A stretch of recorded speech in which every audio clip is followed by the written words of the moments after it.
নমস্কাৰ বন্ধুসকল, আপোনালোকে চাই আছে মোৰ ইউটিউব চেনেল ৰত্নবাৰ্তা.com আৰু ৰত্নবাৰ্তা.com।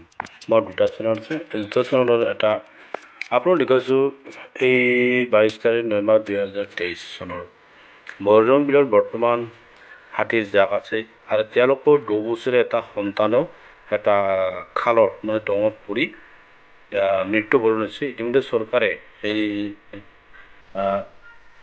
মৃত্যু হোৱা পোৱালিটো প্ৰায় জাগাত মাটিত পুতি দিয়ে।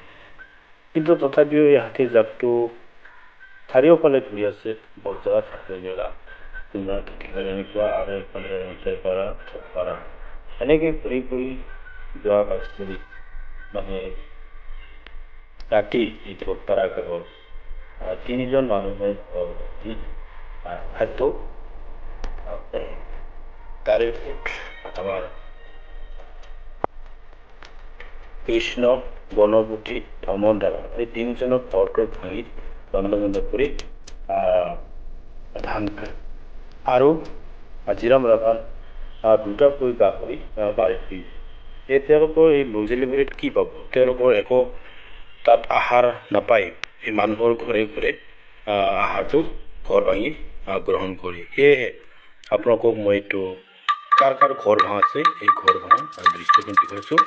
আপোনালোকে চাব আৰু মোৰ ভিডিঅ'টো ভাল লাগিলে লাইক শ্বেয়াৰ আৰু কমেণ্ট লগতে ছাবস্ক্ৰাইব কৰি দিব। ধন্যবাদ থাকিল মই বিচাৰিবৰ বাবে। মই আৰু এইখিনিতে অৱগত কৰোঁ যে চৰকাৰে যাতে অতি সোনকালে এইবিলাক গাঁৱৰ মানুহৰ যাতে পঢ়াশুনা যাতে অতি সোনকালে চৰকাৰে আহে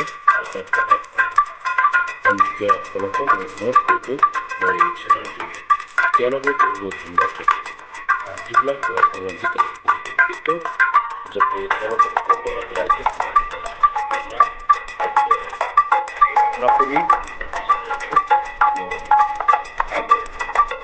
বহুত ধন্যবাদ। Thank you.